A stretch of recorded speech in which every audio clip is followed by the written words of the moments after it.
Glasgow, Scotland. Oh man, you guys got an awesome show last night. Great job getting loud too for the people. Anyway, what's going on, guys? Kai the Casual here, of course, back again with Kye's Top 5. I got some wonderful notes for you and my thoughts and feelings and my top 5 moments from last night's AEW Dynamite. I say last night's because, of course, I am recording this after the fact. I usually record them right after the show is done, but I took good notes. This is just a bit late just because your boy needed to prioritize some rest after last night. But instead of getting it at 8 last night, you were getting it tonight. So, following this video, I'll also be releasing AEW/New Japan Pro Wrestling Forbidden Door predictions. So be on the lookout for that video as well. Let's get into our honorable mentions because not everything can make the top 5. Scotland, I said it already. Just UK crowd, big UK crowd representing loud. Great job. I'm sure Will Ospreay made that very easy, which we will talk about in a second. Tanahashi Sensei! Hiroshi Tanahashi was on this show. That is enough for an honorable mention from your boy. Because I am a stan for Hiroshi Tanahashi. Maybe a little slower, a little bit older, maybe a little bit chubbier too.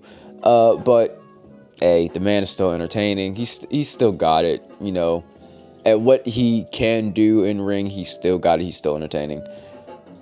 Love the god of New Japan. Anyway, and lastly, just barely making it out of the top 5.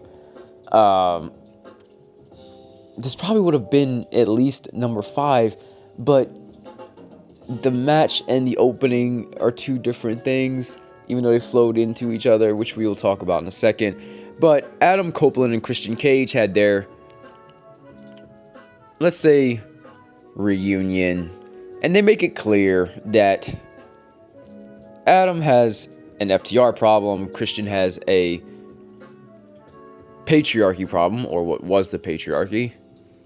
So they have agreed to lay arms aside and say, let's help each other. So they shake hands eventually, despite Christian saying, and Adam admitting that he, being Christian Cage, is still an a-hole.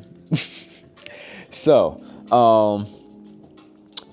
after they are done conducting that business, they are, of course, interrupted by Kip Sabian and Mama Wayne. And they, you know, come at the Scotland crowd for cheering the mess of Christian Cage and Adam Copeland. You know, he comes at Christian Cage for, you know, pandering to the people, even though he doesn't do that. Adam had to stop him earlier from, you know, being a jerk to the crowd. But what happens from there is Mama Wayne, while hyping up her son, also introduces him on the Tron. And he is shown with crutches. He reveals that his foot is broken due to the attack from Christian Cage last week, wielding Spike. And because of that, he has been robbed of Forbidden Door. However, he's got a replacement. And we see on the Tron a quick little promo for somebody being shot up with some, I guess, enhancement drugs or something? You know, the whole Monster Factory kind of thing going on here. It is revealed to be Luchasaurus. Nope, he is not Luchasaurus anymore. He is Kill Switch.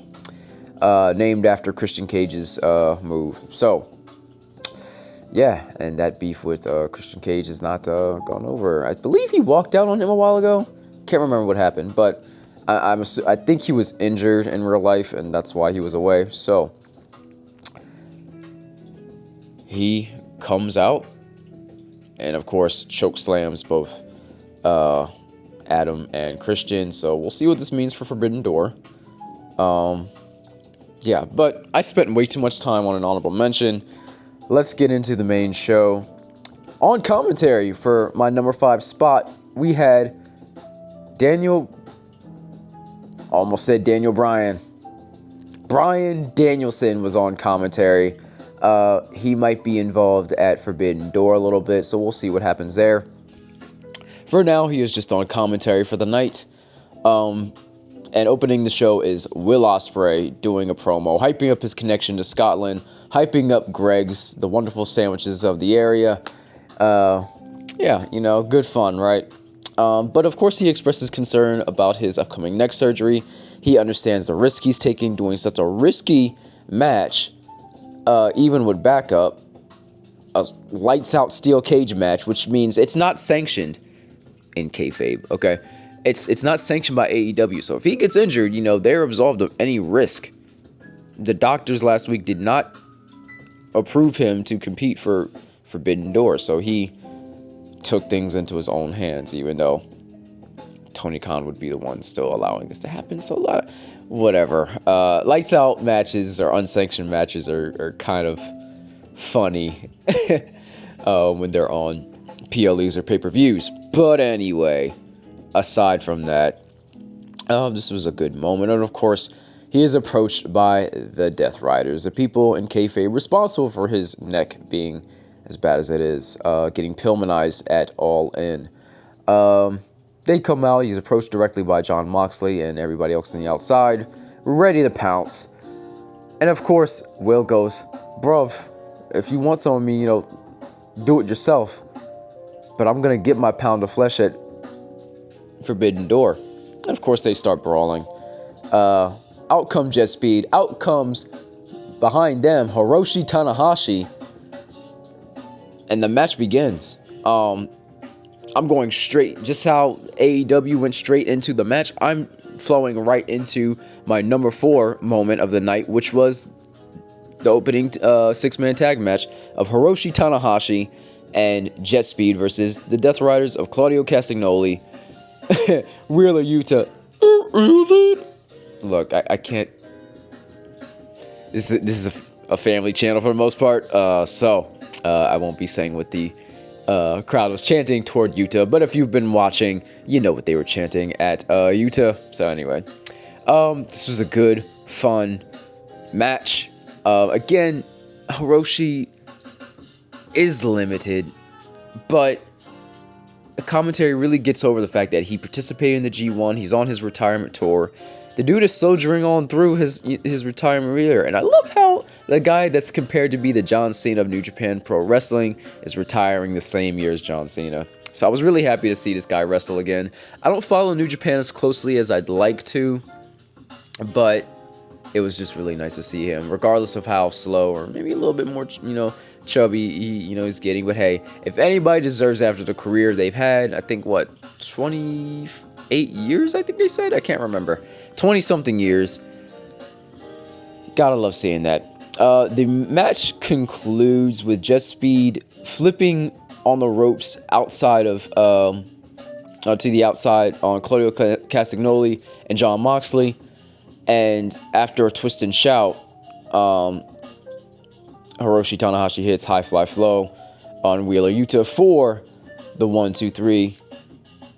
But there were other interesting parts of this match, like everybody and their mother coming out for this match.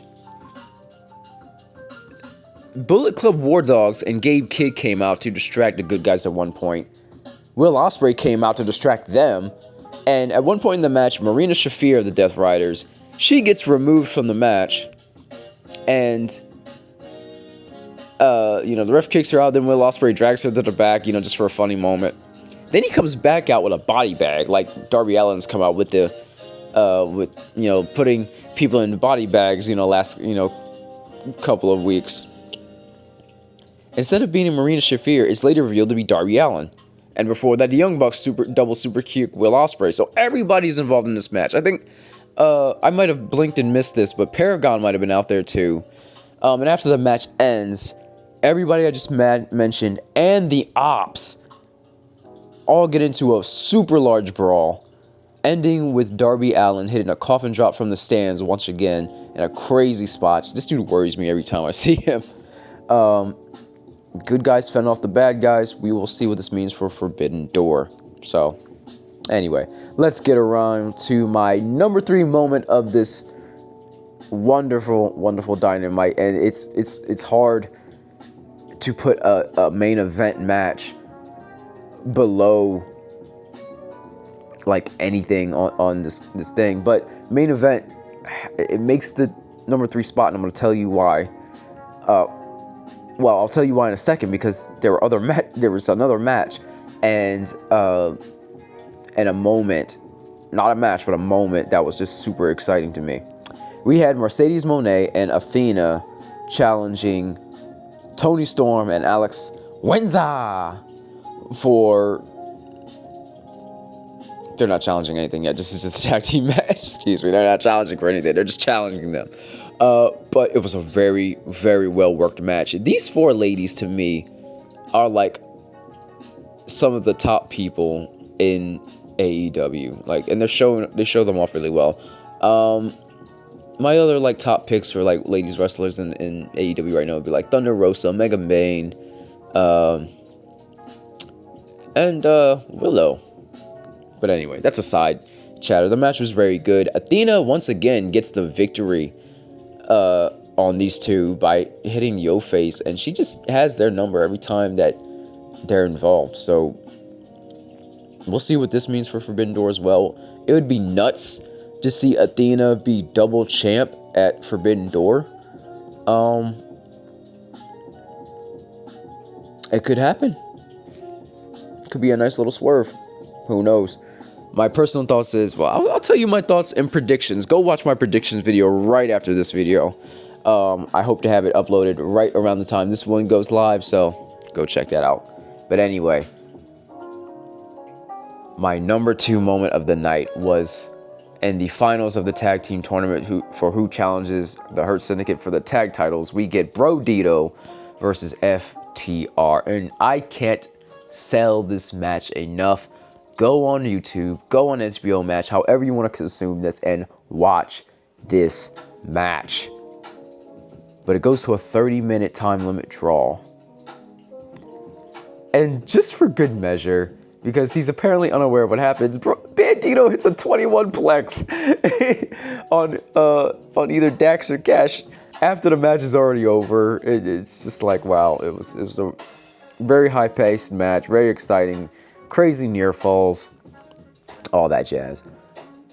Tony Khan then radios to Tony Schiavone saying the match will be a triple threat in light of this draw.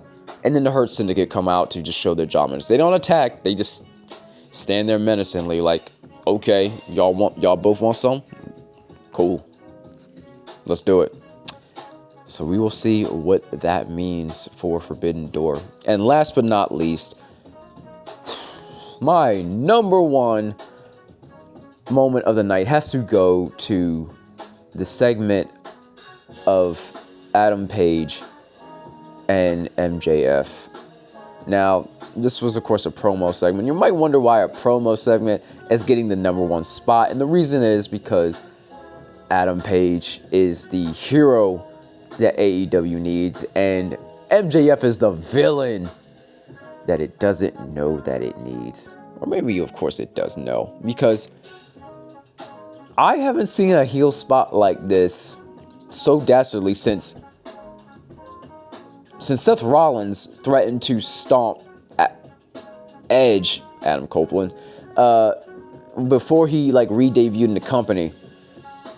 When they knew his neck was bad, and John Cena had to reinstate the authority on WWE after Survivor Series that year. So anyway, this guy. So a little bit of background. After being upset over the attack that happened a couple of weeks ago, Mark Briscoe is here in the UK. He's in Scotland, and he's looking for MJF. And earlier in the night, MJF enlists the help of Ricochet and his GOA, the Gates of Agony, to find Mark Briscoe. And the next time we see them all is right after Adam Page gets on the mic and says, after that parking lot assault, ambush from last week from MJF, he just insists once again. He's like, you're going to try to make me angry. You're going to try to get under my skin. But all this proves is you're still a coward. And the coward shows how much of a coward he is. by getting on the Tron, and Tony Schiavone states MJF makes Tony Schiavone state if Adam Page leaves the ring before he's done talking, something bad will happen. MJF and the Gates of Agony have Mark Briscoe tied up and gagged, and MJF threatens to pour gasoline out on he doesn't threaten. He pours gasoline on him and he gets a lighter and says, "I'm gonna have some Kentucky Fried Chicken if Page doesn't give him what he wants." So he demands 3 things of him, or else Mark Briscoe's about to get lit up. And he demands 1, their match on Sunday, the title can be changed on a DQ. The title can be changed on a count out. And the title match it's going to go ahead without MJF using his casino gauntlet match contract, having reversed the effects of last week. So he counts down from 5. 5, 4, 3, 2, 1. Adam Page has no choice but to be the hero and relent. He accepts his terms. Ricochet and the Gates of Agony and MJF leave. That's it. MJF has been the heel of AEW. Like, this is, they're called All Elite Wrestling. This is elite level heel Rourke. Adam Page goes backstage after grabbing a steel chair. He finds Ricochet, hits him with it, and smashes him up against the wall, demanding to know where MJF is, but he's already left the building. And then he continues to try to pursue him. The Gates of Agony rush out to poor little Ricochet after the fact. I kind of wish we closed the show with this, or closed the show with the tag match with FTR and Brodito. Nothing against the ladies, because they're also very elite. But what a night this was. Elevated by a great crowd, elevated by great matches. Great job, Tony Khan. Great job, everybody at All Elite Wrestling. Yeah. Don't let anybody say that they're not competition for WWE. I love them both. There's no tribalism here. But they are definitely the number 2 company in North America. Gotta love it. But hey, guys, let me know what you thought of Dynamite last night. You know the drill. Like, comment, share, and subscribe. Ring that bell notification. And of course, you guys know that I love you. Enjoy pro wrestling. And for the love of pro wrestling, keep it casual. We'll see you for predictions.